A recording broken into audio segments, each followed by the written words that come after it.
दोस्तों, हमारे YouTube channel पर आपका स्वागत है। अभी अभी पूरे देश में एक बहुत बड़ी लहर चल रही है और वो है जो 5 राज्यों में, उपराज्यों में जो चुनाव के नतीजे आए उनके बारे में बहुत चर्चा चल रही है। वैसे तो पांचों राज्यों में जो चुनाव के नतीजे आए उससे एक बात स्पष्ट हो गई कि जो बहुत बड़े दावे एक पार्टी कर रही थी, शासक पार्टी भारतीय जनता पार्टी जो दावे कर रही थी वो एकदम खोखले निकले और उनके इसमें एक बहुत बड़ा निराशा का माहौल खड़ा है।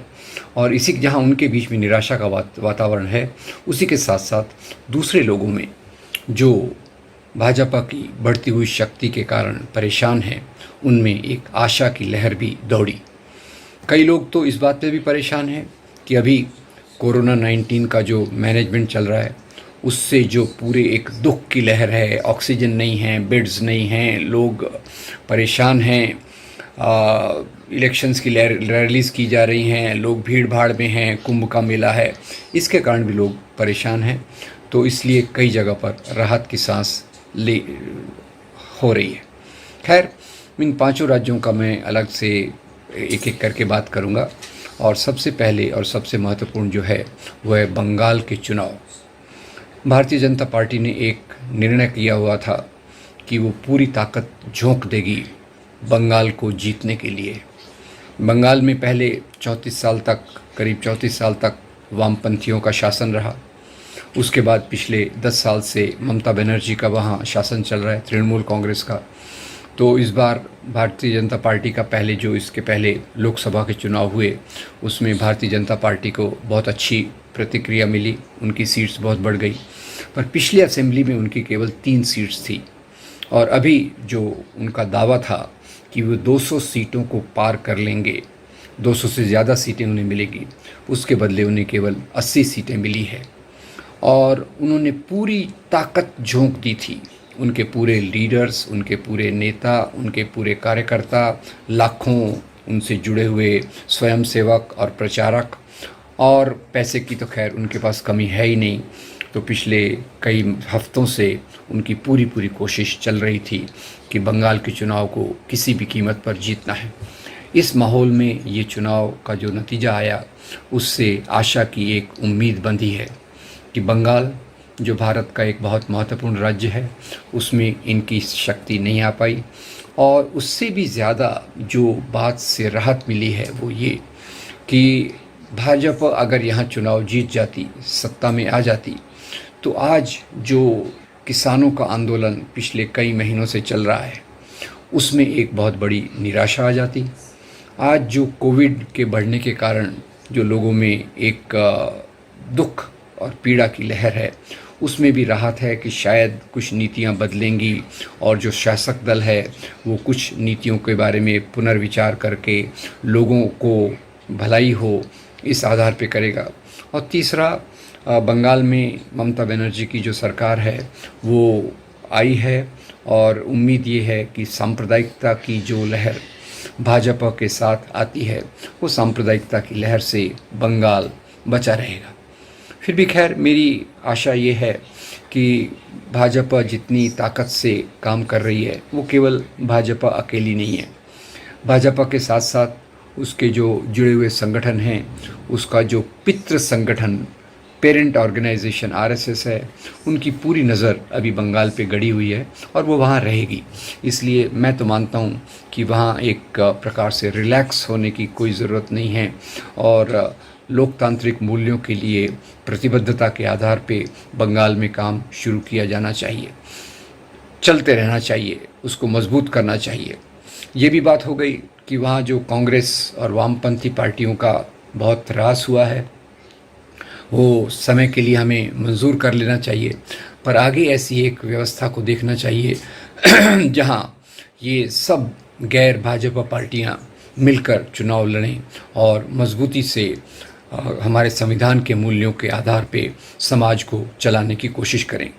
जहां बंगाल में ये एक बहुत अच्छी बात हुई है, उसी के साथ साथ एक निराशा की लहर भी आई है और निराशा की लहर ये है कि वहाँ चुनाव के नतीजों के बाद एक बड़ी हिंसा चालू हुई है।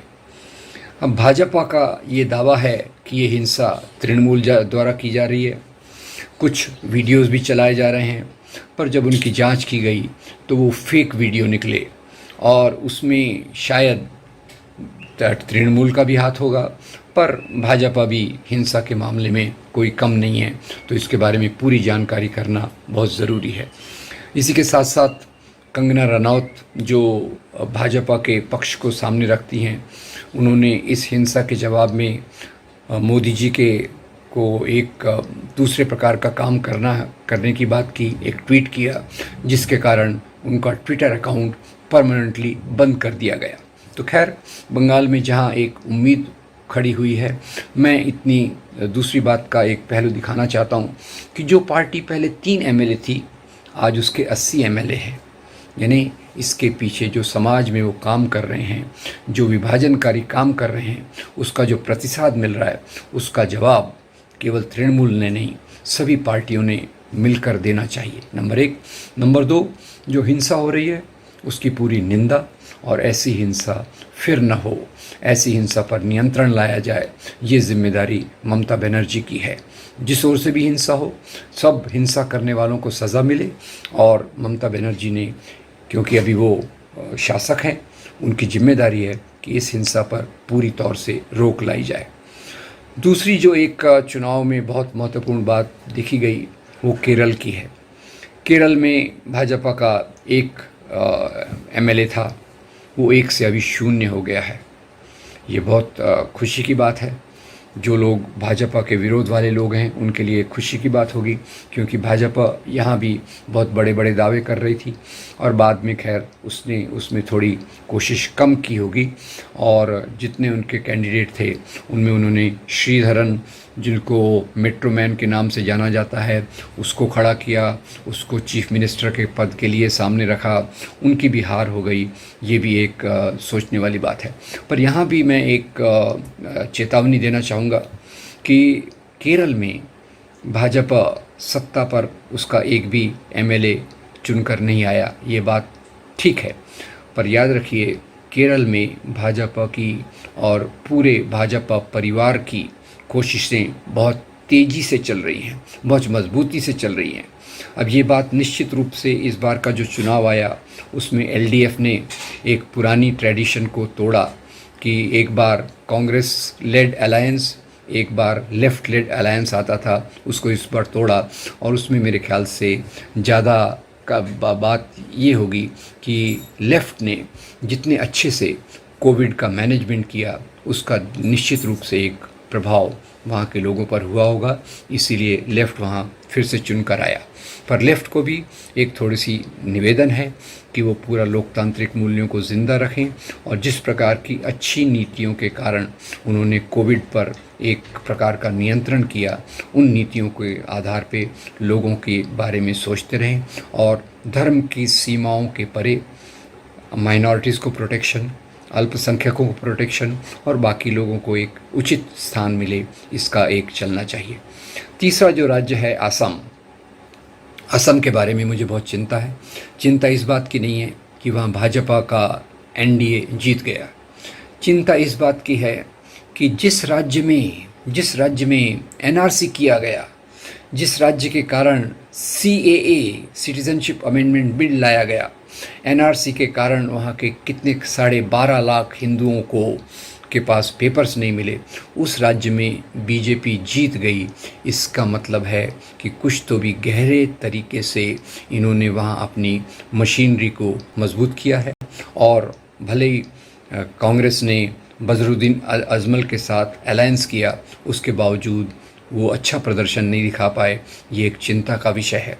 आसाम में भी अल्पसंख्यकों की संख्या बहुत ज़्यादा है, और अल्पसंख्यक और मुख्य संख्यक दोनों के आधार पे नीतियों को ले जाना हमारे समाज के लिए बहुत ज़रूरी है। तो आसाम में भाजपा का जीतना ये एक बहुत बड़ी चिंता का विषय है, क्योंकि वहाँ उन्होंने डिटेंशन सेंटर बनाए हैं। कई अल्पसंख्यक उनकी नागरिकता के जाने का खतरा है और वो उसको फिर से कर दोहराने की जो एक्सरसाइज उन्होंने की, जिसके कारण आसाम के लोगों को इतनी तकलीफ़ हुई, उसको वो फिर से दोहराना चाहते हैं। ये भी एक चिंता का विषय है और ये नहीं होना चाहिए। इसकी पूरी पूरी कोशिश देश के लोकतांत्रिक आंदोलन की तरफ से होना चाहिए, ऐसा मुझे लगता है। तो आसाम सबसे ज़्यादा चिंता का मामला है और इसके साथ ही साथ पुडुचेरी में ऐसा लगता था कि जो कांग्रेस के थे वो हारेंगे। और जहाँ तक तमिलनाडु का सवाल है, तमिलनाडु में डीएमके 10 सालों के बाद सत्ता पर आई है। डीएमके का अलायंस कांग्रेस के साथ है, यूपीए के साथ है और वहाँ बीजेपी का अलायंस एआईएडीएमके के साथ है, जो थोड़ा सा भाजपा की नीतियों को साथ लेकर चलना चाहती है। तो अभी डीएमके और कांग्रेस ये जो सत्ता पे आए हैं, इनके पास बहुत अच्छा एक अवसर है कि वो वहाँ जो धार्मिक सद्भावना, लोकतांत्रिक मूल्य और ख़ास तौर से तमिलनाडु में तो पेरियार की परंपरा है, एक द्रविड़ आंदोलन की परंपरा है जो लोकतंत्र को सबसे ज़्यादा महत्व देती है, जो ब्राह्मणवाद के बहुत विरोध में खड़ी है। उसके मूल्यों को मजबूत करके पूरे देश में वो संदेश फैलाने की ज़रूरत मुझे लगती है और वो तमिलनाडु की सरकार कर सकेगी, ऐसा उम्मीद है। इसी के साथ साथ मैं ये भी कहना चाहूँगा कि जो चीज़ें अभी हमें तमिलनाडु में देखने को मिली वो आशा की किरण है और इसी के साथ साथ पूरे देश में एक सकारात्मक माहौल पैदा हुआ है। जो एक निराशा लग रही थी कि अभी कोरोना में ये हो रहा है, उसी के साथ साथ पूरी तानाशाही के साथ 2 लोग केंद्र की नीतियों का निर्धारण कर रहे हैं। उम्मीद है कि चुनाव के इन नतीजों के बाद उस प्रकार की परिस्थिति थोड़ी बदलेगी और लोकतांत्रिक प्रक्रिया, जो सरकार में केवल 2 लोग पूरे निर्णय लेते हैं, उसके बदले पूरी कैबिनेट, पूरी लोकसभा के सदस्य और जो पूरे विशेषज्ञ हैं, अलग अलग क्षेत्रों के विशेषज्ञ, उनकी किसी भी पार्टी से प्रतिबद्धता हो, वो सब सामने आकर कोरोना के इस महासंकट का मुकाबला करेंगे, ऐसा लगता है। इसी के साथ साथ देश की अर्थव्यवस्था बहुत घसर गई है। लोग दावा करते हैं कि अभी पिछले 7 सालों से देश में समृद्धि हुई है, पर उसके बावजूद किसानों की परिस्थिति खराब हो रही है, उनके खिलाफ कानून लाए जा रहे हैं, नौजवानों में बेरोज़गारी बढ़ रही है और हमारा जीडीपी पहले से नीचे घसर रहा है। ये सब चीज़ों पर नियंत्रण होगा, ऐसी उम्मीद करता हूँ कि ये चुनाव के नतीजे उसको भी असर करेंगे।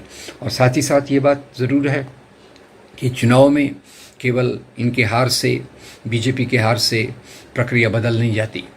जो ताकतों को उन्होंने समाज में डाल दिया है, जिसके कारण समाज में सांप्रदायिकता बढ़ रही है, उसका पूरा विरोध करना ज़रूरी है। ज़रूरी ये बात है कि भारतीय आज़ादी के आंदोलन के मूल्य, बहुल्यवाद, प्लूरलिज्म, डाइवर्सिटी, इंक्लूसिवनेस और भारतीय संविधान के मूल्यों के आधार पे समाज ऐसा आगे चलेगा, ऐसी मैं उम्मीद करता हूं। और आगे आने वाले चुनाव में भी हम एक ऐसा मंच खड़ा कर सकें जहां जो लोग भी विभाजन की बात करते हैं, धर्म के नाम की राजनीति की बात करते हैं, जो लोग धीरे धीरे समाज में तानाशाही को ला रहे हैं, उसके खिलाफ एक मंच खड़ा होगा, जो मंच समाज में आम लोगों की तकलीफ़ों को दूर करने के लिए सामने आएगा और लोकतंत्र को मजबूत करके भारतीय संविधान के मूल्यों को मजबूत करेगा। ऐसा आगे का हमारा कदम होना चाहिए। ये चुनाव के नतीजों से जहाँ एक तरफ से खुशी है, दूसरी तरफ से एक जिम्मेदारी भी है कि आगे आने वाले चुनावों में एक ऐसे मंच की ज़रूरत है जो इस आधार पे चले और जो भी पार्टियां संकीर्णता से अल्पसंख्यकों के खिलाफ, लोकतांत्रिक मूल्यों के खिलाफ खड़ी हैं, उसके खिलाफ एक मंच बने और हम एक फिर से लोकतंत्र को यहाँ मजबूत कर सकें। आपका बहुत धन्यवाद। अगर आपको ये वीडियो अच्छा लगा हो तो इसको फॉरवर्ड कीजिए, हमारे चैनल को लाइक कीजिए। Thank you very much.